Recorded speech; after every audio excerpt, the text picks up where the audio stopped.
Problem politik di Indonesia itu, para politisi kita, pejabat kita, kalau dia berbicara, mulutnya idealis, kepalanya idealis, mulutnya Pancasilais, perutnya kapitalis, di bawah perutnya komunis.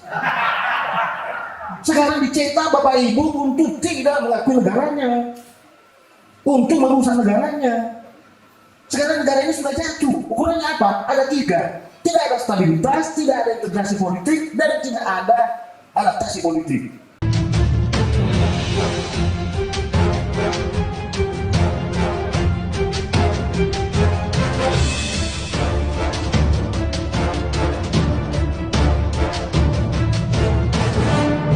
Assalamualaikum warahmatullahi wabarakatuh.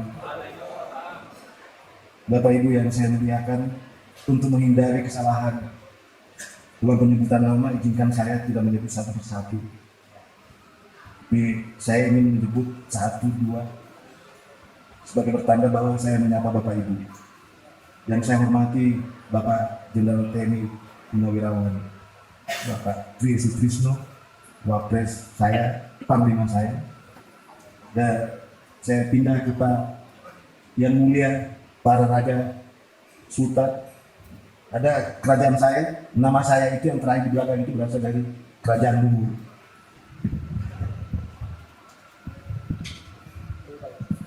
Baik, tadi moderator minta saya, Pak Mulyadi, kalau bisa percepat. Akhirnya memang percepat, saya memang dilema. Di satu sisi saya diminta untuk membuat Bapak Ibu tidak tidur. Apalagi kalau jam sekarang. Problem politik di Indonesia itu, para politisi kita, pejabat kita, kalau dia berbicara, mulutnya idealis, kepalanya idealis, mulutnya Pancasilais, perutnya kapitalis, di bawah perutnya komunis. Udah, kalau berbicara tentang tadi kapitalisme, bicara komunisme itu, udah usah dengarkan Mulia itu. Begitu. Artinya idealisme kita simpan, Pancasila dikesampingkan. Negara ini sudah rusak, sudah jatuh. Tapi Bapak kan mengharapkan jatuh karena dijajah. Itu imperialisme fisik, imperialisme lama, neokolonialisme lama, penaklukan pendudukan, seperti yang dilakukan oleh VOC, seperti yang dilakukan Belanda, invasi Jepang. Itu imperialisme lama.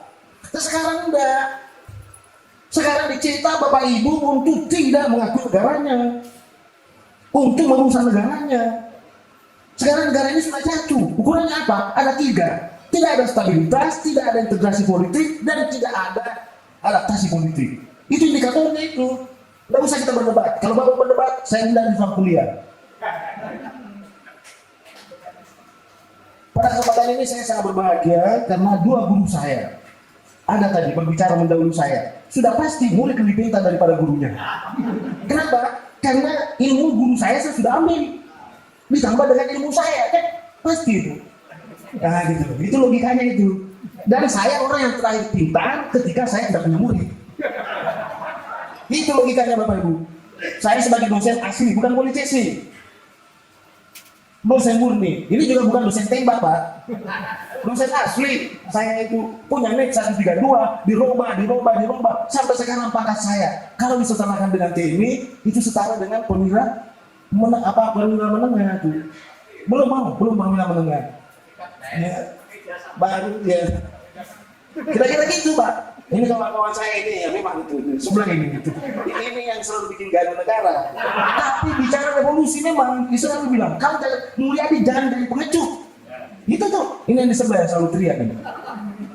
Nah, kita lihat siapa yang pengecut itu. Kemarin saya berbicara tentang bagaimana rusaknya Republik ini dikuasai liberalisme, viral di mana-mana itu. Ya, untuk baik saya tidak dipanggil oleh UI. Ya. Tapi Bapak bisa lihat. Siapa yang bicara? Kan ada dosennya UI yang ini dicaci maki oleh masyarakat. Terus ada juga dosennya UI yang dikutuk, ada juga yang dipuji. Silakan aja. Kita lihat itu. Bapak Ibu sekalian, ya saya ingin sampaikan, kalau Pancasila ini ditegakkan ada problem lagi. Kenapa terlalu banyak ideologi mau masuk di Indonesia? Karena ideologi kita sendiri tidak percaya. Tidak ada itu. Padahal ideologi kita dalam ilmu, dalam akademik ini ya ideologi yang paling bagus dari strukturnya. Sangat bagus. Coba Bapak lihat. Tuhan ada di atas. Di bawah Tuhan ada manusia. Di bawah manusia ada bangsa. Di bawah bangsa ada rakyat dan di bawah rakyat ada masyarakat. Kita ambil. Itu ideologi terbukanya. Tertutupnya di mana? Tuhan Esa. Manusia beradab. Jadi kami keturunan bangsawan, Pak. Kami masih bangsawan. Karena manusia beradab itu bangsawan. Yang bukan bangsawan namanya bangsa. Karena itu aja itu. Ini bapak-bapak yang mulia ini, yang mulia bangsawan dia. Bukan keturunan bangsawan. Tidak pernah jadi berhenti bangsawan. Kapan dia berhenti bangsawan, dia jadi bangsa. Bangsawan itu dari ucapan, dari tindakan, dari perilaku. Orang yang mengabdi sama bangsanya. Bukan orang yang menjual bangsanya, menipu bangsanya itu. Itu bangsa itu. Ada yang tanya saya kemarin, Bang Mulyadi, kalau mau dijatuhkan republik ini, bisa nggak kasih ilmunya? Mau saya kasih ilmunya, Bang? Bagaimana cara menjatuhkan republik ini? Gampang sekali. Saya mau lebih ke dunia politik global, siapa penguasa global, saya undang para raja. Nggak terlalu banyak, 200 triliun sudah cukup itu. Bikinkan rumah, panggilkan di sana, ada di sana, baru dia membuat pernyataan bahwa kami keluar dari Republik Indonesia. Bahaya itu. OPM saja Bapak tidak bisa selesaikan. Tadi saya baru menguji mahasiswa Brimob, luar biasa. Saya baru menguji proposal mahasiswa Brimob. Brimob sedang kesulitan sekarang masuk. Dia tidak bisa menggunakan senjata. Karena itu dia harus mempersiapkan dirinya sebagai manusia yang bisa berkomunikasi dengan masyarakat. Yang sudah pernah dilakukan oleh TNI. Coba Bapak, saya mulai tadi. Tuhan yang Esa. Semua Tuhan boleh masuk Indonesia, Pak. Asal desa. Semua manusia masuk Indonesia saja beradab. Jangan yang biadab. Bangsa kita bangsa yang bersatu. Bukan bangsa yang terbelah. Rezim ini sedang memproduksi bangsa yang terbelah. Itu kegagalannya itu. Sedikit-sedikit di mana-mana terbelah orang. Di mana-mana terbelah orang. Dosen pun diadu dengan mahasiswanya. Istri diadu dengan suami itu. Pemberontakan apa di dunia ini? Saya tidak bisa mengerti. Anak melawan orang tuanya itu. Coba bayangin, Pak. Anak saya panggil saya nih. Saya tidak pernah memperlakukan sebagai anak. Pemulihan di sini. Pak, saya mau bicara dengan Bapak. Ayo, saya ajak ke tempat-tempat ini, Pak. Biasa kalau saya itu anak saya ajak. Karena bosnya pernah tegur saya. Kamu jangan perlakukan anak lagi seperti orang dulu. Saya perlakukan anak sekarang dia. Kalau saya berikan nasihat, saya panggil dia minum kopi, merokok, dan sebagainya itu. Saya tidak tentang daripada dia narkoba. Itu. Kali itu dia tidak mau datang, Pak. Dia tidak mau ngajak. Pak, saya mau bicara dengan Bapak. Tapi di kamar, kita tutup kamar. Ada apa ini? Kok anak sudah memberontak sama bapaknya itu? Dan satu, Pak. Kenapa Bapak tidak pindah hidup seperti yang lain? Kenapa Bapak kasih menderita saya? Saya bilang, apakah kau tidak terhormat? Kau anak dosen dari Universitas Indonesia itu. Kau tidak terhormat itu? Kau tidak terhormat, Bapakmu tidak pernah korupsi. Apa yang kau inginkan dari saya? Bapak kan punya hubungan dengan ini. Ya mau maaf Pak Jenderal. Memang dia tahu hubungan saya beberapa kasat. Saya diundang makan malam. Panglima ada Panglima saya pernah tanyakan. Apakah Bapak bukan centeng? Saya Panglima di Indonesia saya pernah tanyakan itu. Pak, ada saksinya banyak kok. Pak, di luar di mana-mana Bapak dicurigai Bapak centeng. Apakah Bapak centeng? Dan lakukanmu. Kalau saya presiden saya panggil kamu, saya ajak kamu penggal kepalanya. Baru saya minta makan itu Pak sama beliau itu. Itu gara-gara teman-teman semua yang curigai itu. Iya kan? Dan saya repot ini. Bapak Ibu, ya coba bayangin. Kalau saya mengajar di Sesko, TNI, Sesko Angkatan Darat, di intelijen, di polisi, yang pertama saya buka adalah apakah Bapak memberikan kesempatan saya untuk bicara di sini? Jangan sampai saya keluar Anda borgol saya. Karena neraka bagi dunia akademik adalah ketika murid membunuh gurunya. Itu yang saya takutkan itu. Oh silakan Pak Mulyadi itu. Baru saya bicara tentang seperti ini. Jadi Pak coba, kalau Tuhan yang Esa, manusia beradab, bangsa bersatu, rakyat berdaulat, masyarakat makmur, kita mau jadi apa lagi? Ada orang bikin negara? Tidak ada yang bikin negara Pak. Coba saya bayangkan Pak, saya dari Sulawesi Selatan, kerajaan dulu, itu raja saya Pak. Saya hilangkan nama saya itu, oh Tuhan kita dampak saya kubur jauh-jauh itu. Saya ganti nama Mulyadi itu, supaya saya bersatu dengan Bapak. Kenapa Bapak hina saya? Hanya karena persoalan nama namanya saja. Terus kalau saya pakai nama saya, susah waktunya bagi Bapak. Kalau di sini tak punya duit, saya tidak bisa masuk supermarket, tidak bisa minum teh kalau tidak punya duit. Tapi kalau di kampung kami 24 juga Pak, hati-hati itu. Maka saya bilang tadi, seluruh raja-raja ini, sultan ini saya ajak ke Amerika, saya ajak ke Soviet, baru setiap hari ngomong di media, kami keluar dari Republik Indonesia. Bapak mau bilang apa? OPM saja Bapak susah kok. Apalagi raja-raja kami. Makanya jangan hina mereka itu. Saya kemarin terjadi di MPR. Kalian sudah menghancurkan Pak. Kalau saya merenung tentang Republik ini, ada namanya Majelis Pemusatan Rakyat, saya selalu mencintai negara saya. Kenapa? Karena di situ saya selalu mengeluarkan argumen-argumen baru bagaimana pemerintah saya bisa memakmurkan saya, bisa mensejahterakan saya. Tapi Bapak tahu enggak? Saya kuliah di Universitas Indonesia. Hari ini saya kuliah, pergi ngajar cari uang sepeser. Di luar para jabat cuma ngajar dia, puntung gitu. Coba sampai pendidikan kepada saya. Apa yang dia lakukan di Jepang, Pak? Militer ada beritakan, panglima militer, jadikan saya guru. Masih ada anak hidup? Ada. Masih ada. Dalam 20 tahun saya akan bangun Jepang. Terbukti. 20 tahun Jepang bangun itu. Manusia yang dibangun, bukan jalan tolnya, bukan pembangunannya itu. Begitu loh, jalan pikiran dibangun, Pak. Itu yang terpenting. Jadi dulu lagi problem kita.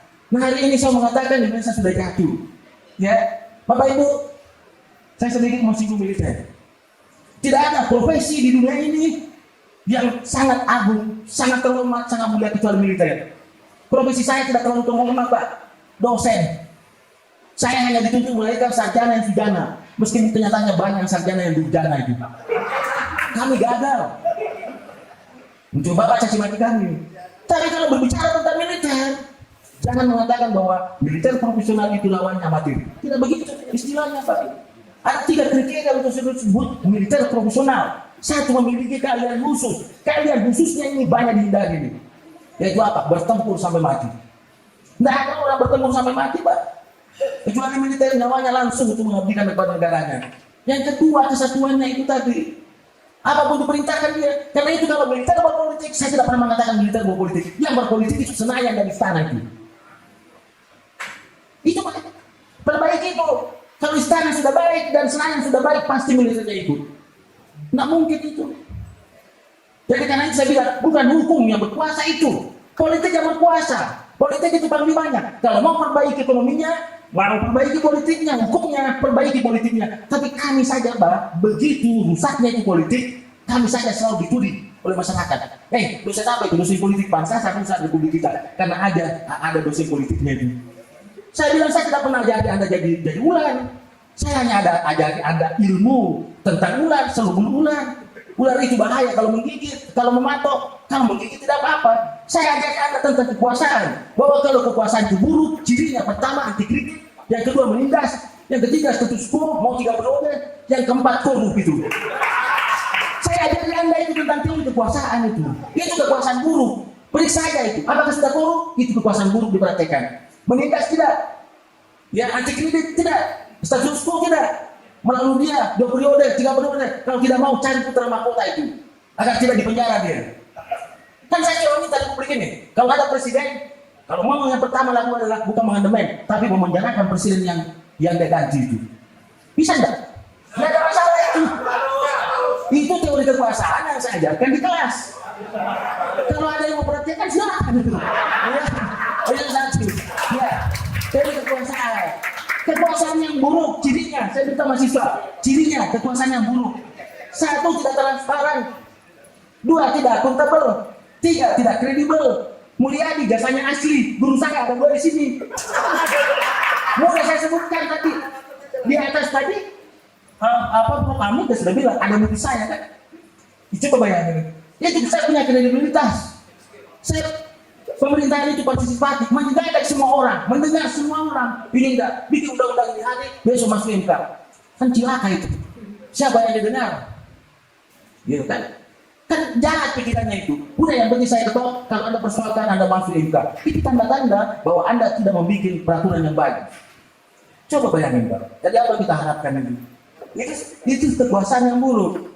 Baik, Bapak Ibu, saya katakan tadi, di militer kita itu betul-betul ada 3 rumpun teori: tentara revolusioner, tentara profesional, dan tentara yang paling buruk namanya tentara pribadian, tentara pencari keuntungan. Ini yang sedang mau ditimpakan. Apakah polisi kita, tentara kita pencari keuntungan itu?